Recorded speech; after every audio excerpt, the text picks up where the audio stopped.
What is going on, internet? My name is Lou and I make Linux videos. Today I'm going to show you guys how to set up a Samba server to share files across multiple platforms and multiple devices on your home network. So here in my particular home I have a primary desktop, which is of course a Linux box. I have a MacBook, I have 2 Android tablets and 2 Android smartphones, and another standard Linux laptop that I use just for testing out all sorts of different things.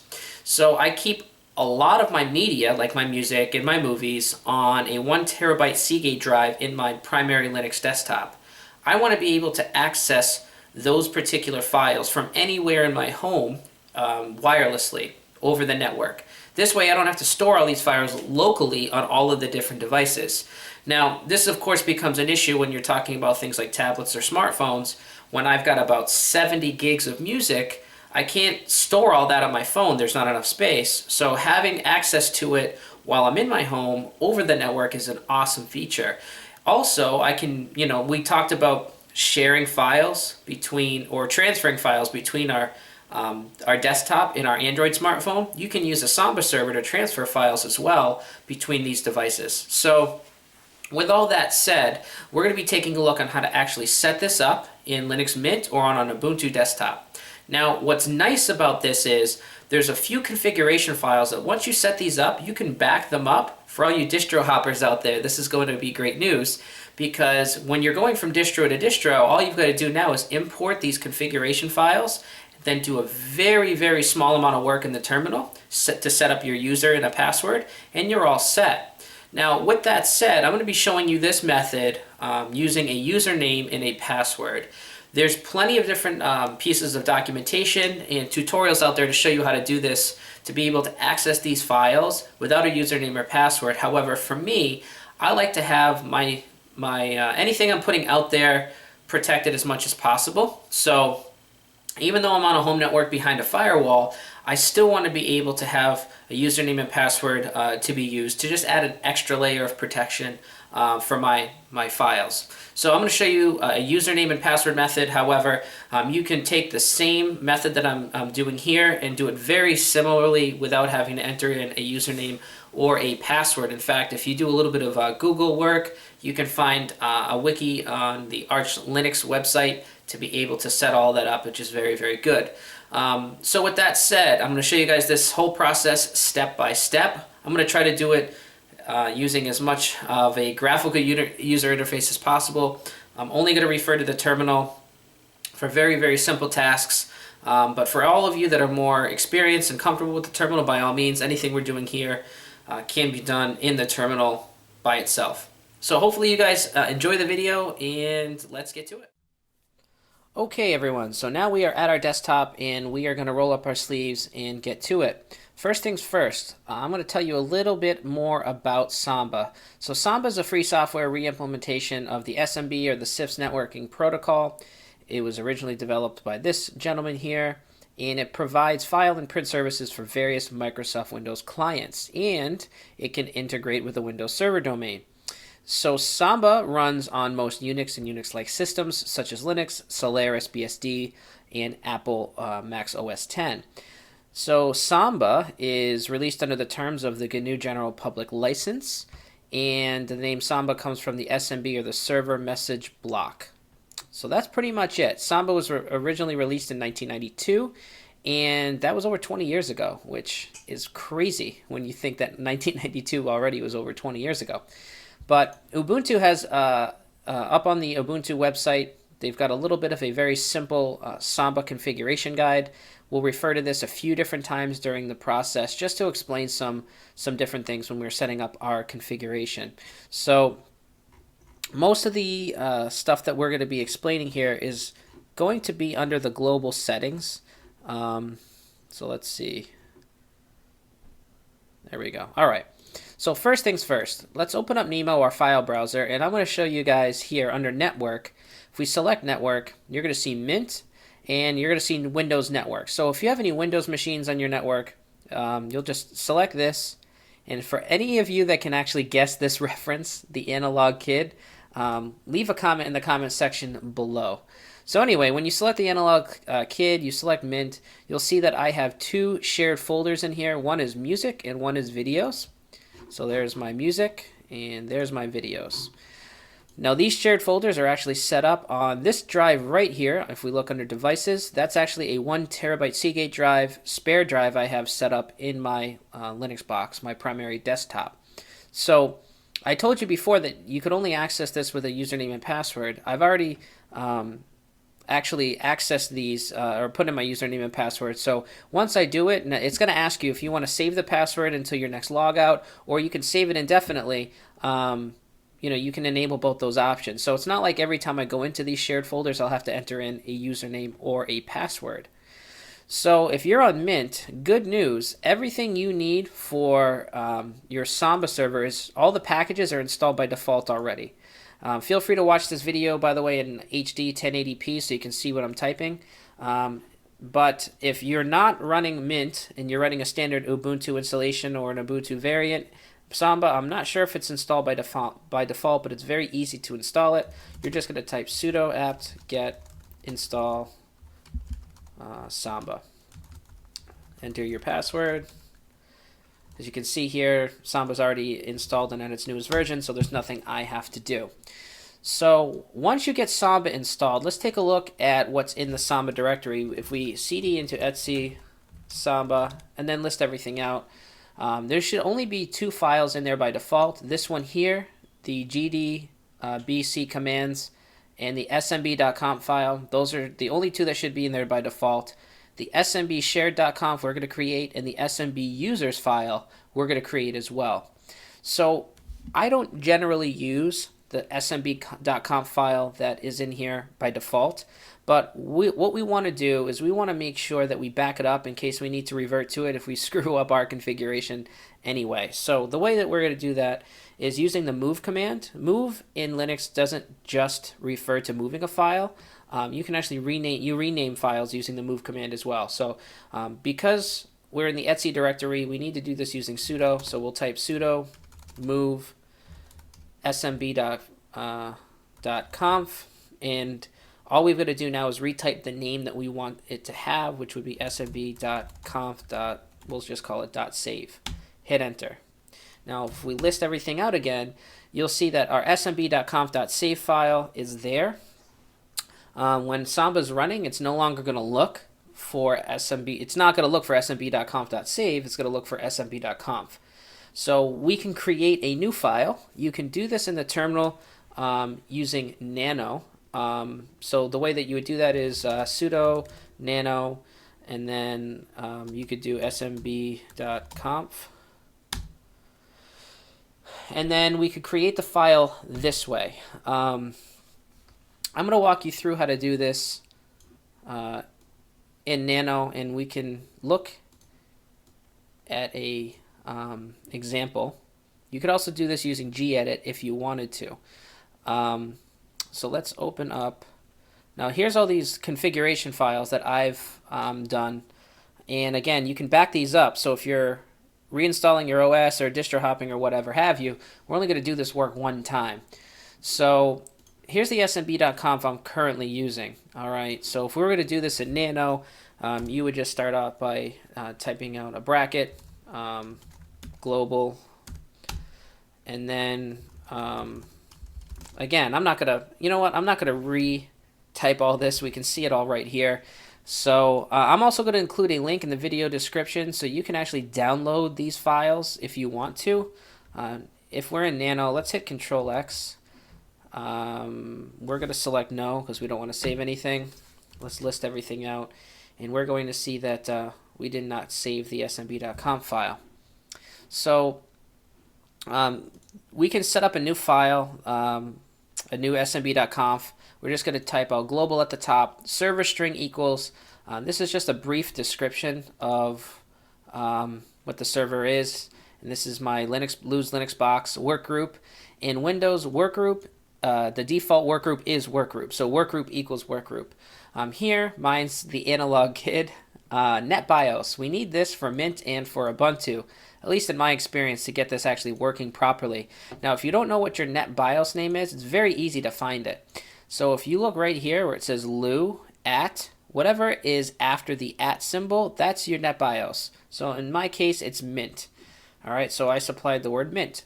Security equals user. That means that the only people that can access these shared folders are users on your network.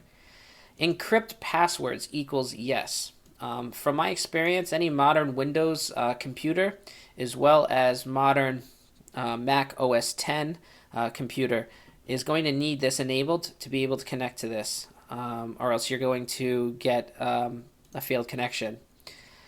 Guest account equals nobody. Essentially, if someone's logging in as guest and they're not set up as a default user, it's going to revert to nobody. You need this option as well in Mint in Ubuntu for this to work properly. Name resolve order equals bcast host.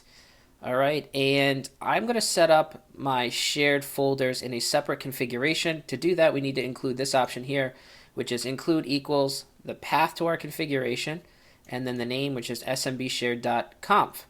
That's it. Once this is all set, just hit save, okay, and you're good to go. So that's that particular file. Now, we need to set up our share folders, okay? So in my case, I want to share my music folder on my separate hard drive, and I want to share my videos folder. So under comment, you can put whatever you'd like. Linux files server share. Path equals, this is the path to the directory that you want to use. All right, if any of you are new to Linux and you're unsure of how to find the path of something, it's quite simple. If you're in Nemo, all you've got to do is navigate to the directory that you want to share. In my case, it's this one here. This up top is your path. All right. Also, you could do it by taking the directory you want to share, drag it in a terminal. Once you do that, it actually lists out the path for you. Okay, so hit Control U to erase the line that you just entered, by the way, for all of you new Linux users. So that's your path.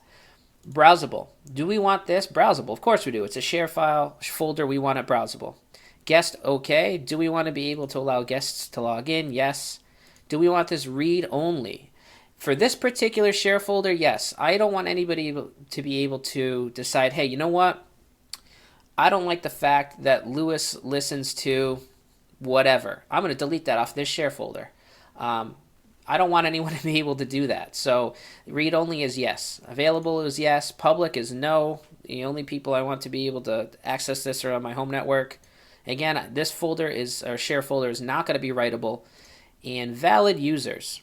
You can set up multiple users to access your Samba share. Okay, so if you have more than one, in this case, it's going to be valid users equal and then Lou. You can add additional valid users underneath that if you would like to. Okay, how do you get the username?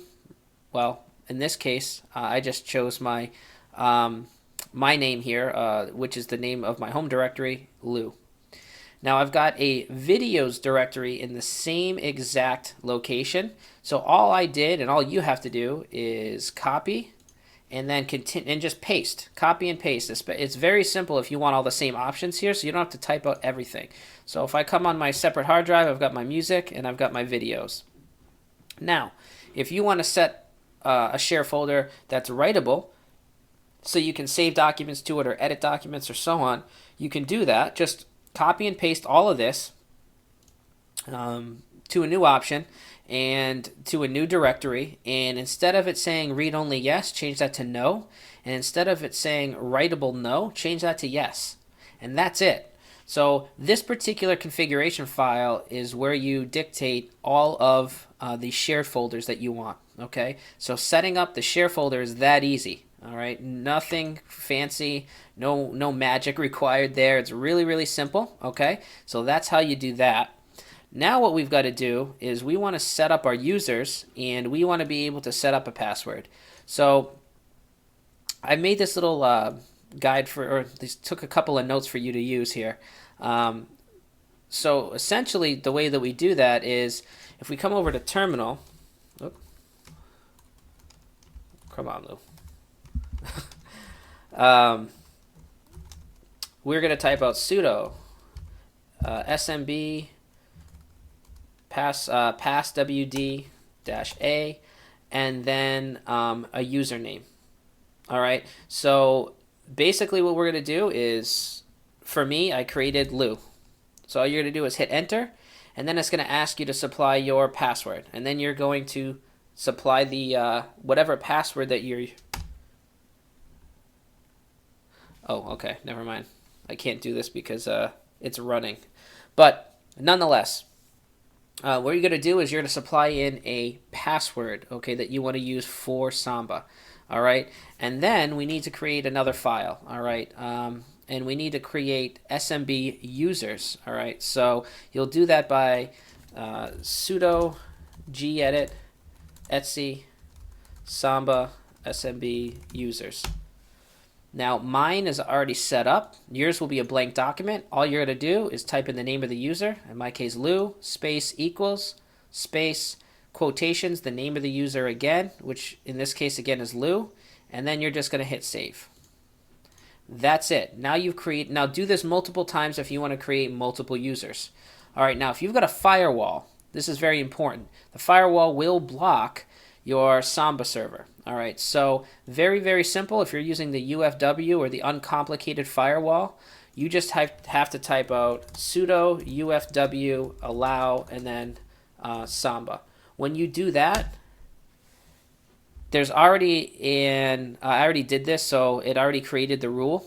All right, but this is going to basically create all of the exceptions for Samba that it needs to be able to run. So it's that easy. Sudo UFW allow Samba, and that's going to take care of your firewall. Now, in theory, you should be able to just do a sudo service SMB SMBD and then restart. In my experience with Mint here, that does not work. I actually have to reboot my machine. After your machine reboots, you should be able to click on network and then have your new Samba server running. So if I click on these, you should be able to now see your new shared folders. So if you want to access any of these from another device, okay, it's going to ask you for a user name and a password. In my case, I'll have to supply Lou and then the password I just selected and the one that we just set up. If you don't, it won't allow you to access it. So if I go to my Motorola device and I actually use ES File Explorer, I can connect to my home LAN and enter in a username and a password, and then actually from home and my Android device, I can access my music and my videos. When I'm on the MacBook, I can do the same thing. When I try to select the network in Finder on the Mac, it actually will say connection failed. In the upper right hand corner, it's going to say connect as, and then you could say registered user, and then supply the username and password, and you can connect that way. So if you want, all you've got to do now is, if you want to back all this stuff up, it's very simple. Just take these files. In my case, actually, you know what? We're going to rename this again. Sudo cd etc and Samba, and we're going to sudo move.conf.save to smb.conf, and it would help if I typed out the right password. All right, all you've got to do to back these up is to highlight them here, just hit copy, and then you can copy these wherever you want to. If you want to back them up, you can do it in the terminal too, but that's the easy way to do it. Again, I have all this stuff backed up and saved. The only thing you have to do if you want to set up your Samba server again is move these 3 files into the etc Samba directory, and then all you've got to do is this step here, sudo smb password, and then select the username and then pick a password, and then all you've got to do is of course your firewall as well, the sudo UFW allow Samba.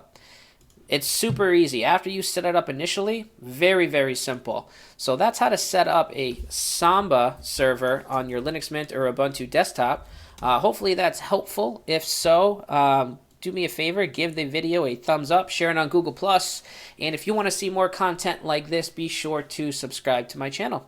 As always, guys, thank you for the support. You've been great, and I'll catch you guys.